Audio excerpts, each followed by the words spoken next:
It's minicamp time, and it's time to look at some observations that's been taking place with the Detroit Lions mandatory minicamp and give my initial thoughts on what is going on, what it means for the Lions, and everything. Let's begin.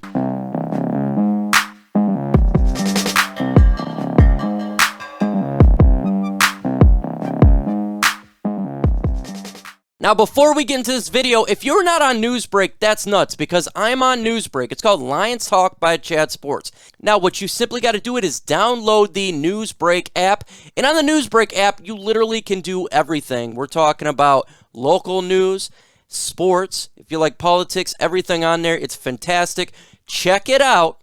Newsbreak, Lions Talk by Chad Sports. That is me on there dropping videos nearly daily. Make sure you check that out. Also, before we get in this video, subscribe to the channel. Let's get to 14K and hit that like button. That is important to get the information out there. Let's talk about the observations right now. First off, when it comes to Lions observations, something good and something bad kind of took place, and there was a goal line stand, quite a bit of attempts to get a touchdown by the Lions first-string offense versus the Detroit Lions defense. But the defense prevailed by stopping the offense from getting anything, and actually, we had an interception by none other than Will Harris from Jared Goff. Things to look at when you look at this. First off, last year we had a lot of issues. Matter of fact, not just last year, but following years, we've had a ton of issues in getting touchdowns in the red zone. And this looks like it's still plaguing, at least from the first day of mandatory minicamp. We need to be able to convert these goal lines to get touchdowns instead of three-point conversions.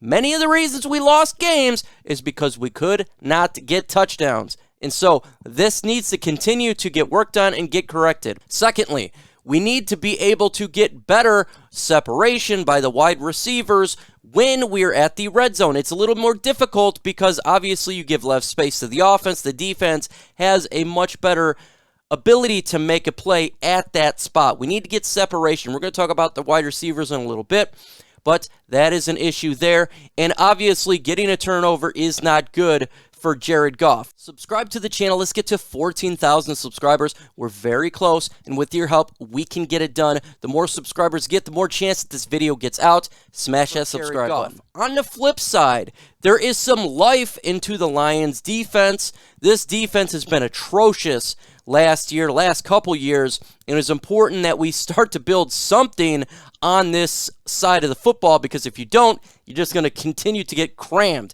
and destroyed. And so at least they made a goal line stand. And when I think about the goal line stand here, not much is going to happen when it comes to, obviously, the defensive line. This is the 7-on-7 here. So we're going to be talking about at least the secondary by jamming the wide receivers and making sure that there's not a lot of separation. So that's good to see from Amani Oruwariye. It's good to see from Jeffrey Okudah. That is something that we wanted to see from the secondary for a little bit. Can they improve when it comes to Aaron Glenn and getting better on that back end? Can Will Harris continue to make plays? Now, I still have a lot of doubts there, but he did make a turnover, so I'm going to give him his props there. Can that safety position get locked down? Because that's the battle. Who is going to be on the opposite side of Tracy Walker? So far, that is a nice to see, but as we talk about, there's been a lot of plays made by the offense other side of than just the goal line stand. The running backs have been having their way with the Lions linebacking core. This is good, and this is bad as well. Let's talk about the bad first. The linebacking core is absolutely horrible.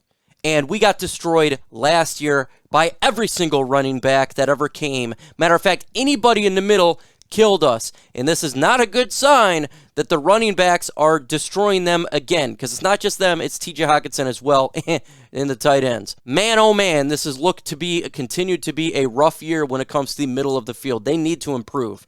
Because if we don't improve, we're going to see what we saw last year and just getting decimated play after play after play. This linebacking core has got to get it together, and it's going to be rough because there's not a lot of talent in here.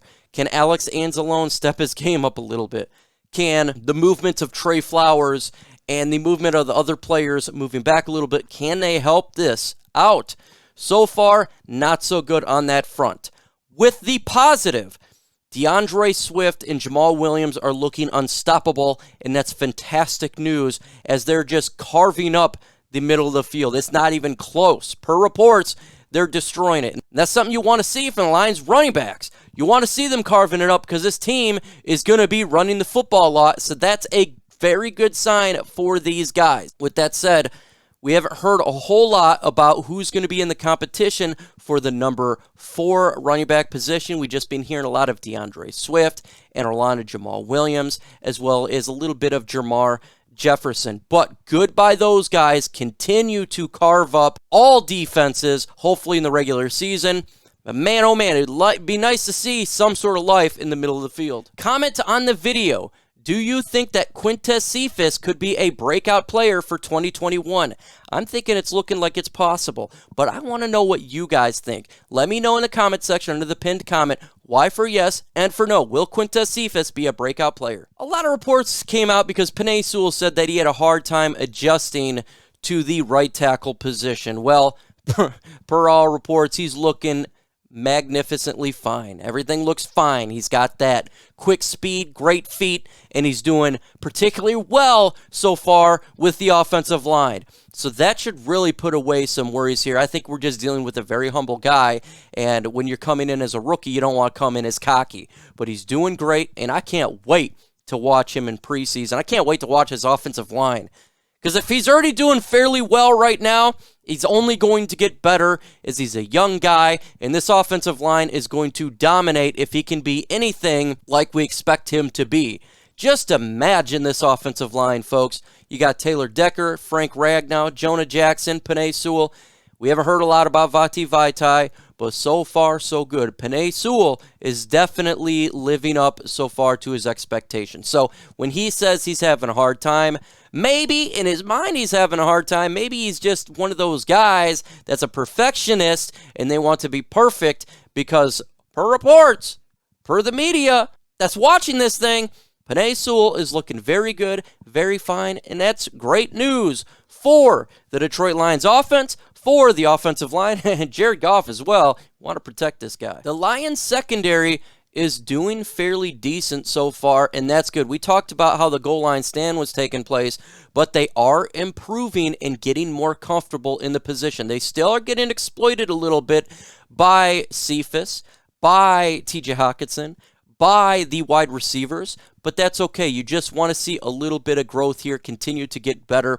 It's a very hard position to learn, and especially when you have the Lions linebacking core so far kind of underperforming. But we've seen many different fronts when it comes to the secondary. We've seen Jeffrey Okudah versus Tyrell Williams, Amani Oruwariye versus Brashard Perryman, and Amon-Ra St. Brown versus Mike Ford. And hey, it only was the first time that Tyrell Williams scored a touchdown over in camp so far. We're talking about OTAs as well. So not too bad. Just continue to improve line secondary, continue to jam up front, and stay with the receivers. That is going to be an issue here. Well, it's really hard to really gauge specifically how the secondary is going to do because we can't really gauge the Lions wide receivers. You're talking about one of the lesser talented groups in the wide receiver corps going against a group that underperformed last year. So what is it? Is it the lack of talent or is it the better of the group? So that's something that we got to continue to monitor as camp rolls along. But it is good to see that they are starting to make some plays and getting confident. Let's talk about the Lions wide receivers. Still, they didn't do so well on the goal line. Wasn't getting a whole lot of separation. Nothing from there. However, we're talking about Quintez Cephus here, and he's continued to impress. He is beating his competition right now. He's getting open, and he's catching the football, and he's being a reliable target for Jared Goff. That is fantastic news to continue to see the growth of Quintez Cephus. It is important that this man step up, a young man step up, and help out the rest of the core. Tyrell Williams, again, did get his first touchdown in camp. Good for him. Brashard Perryman is showing his speed. Want to continue to see his speed. We haven't heard a whole lot of drops so far in this initial observation of the camp, but that's okay. The more that we don't hear about drops, the better. Just continue to get better at that part, because if you're a wide receiver, you got to catch the football. When it comes to Damian Ratley, also caught his first touchdown. Shout out to Damian Ratley. We need to have someone stand out. This core is shaky at best, and we need to continue to get these guys to get plays made. It is important for this to happen because we need to have somebody out there making some plays. Jason Kabinda, he's not a wide receiver, but he got his first touchdown as well. Shout out to Jason Kabinda. Also, obviously, when it comes to Victor Bolden, he's continued to make plays. So far, the standouts of the younger guys, we got Victor Bolden and Quintez Cephas, and it's good that they're the younger guys doing this because we want to see growth from these players. Because when we talk about the team getting better next year and year beyond, what players can stay with this team long term, and you want to see the growth of the younger guys develop, so when we do get more talent from the core itself, we have a staple from a young group of wide receivers that can really help elevate this team to the next level and potentially compete for the NFC North. So it's good to see that, but just like I talked about with the secondary, is it the lack of play on the secondary? Is it the bad play? Or is it the good play by the wide receivers? We're not going to really know until preseason hits, until we can really get a keen eye on what's going on here. But what we do know is going on is on Thursday, we got the One Pride podcast on my channel, where if you do got questions, I have answers. So make sure you jump on the show and just ask the panel and I. It's a fun, interactive show. I talk about it all the time. Make sure you're there. I would love to get your question answered. Just show up. And on upcoming videos, I got videos coming up. It's literally every single day. So make sure you hit that notification bell so you don't miss out. Also, I am going on vacation in a week and a half, so I will have videos set out for you guys to watch, but it is going to be pre-made videos. So if breaking news happens while I am gone, there's not a whole lot I can do. So make sure you just enjoy the videos that's set out, and hopefully nothing crazy happens while I'm gone.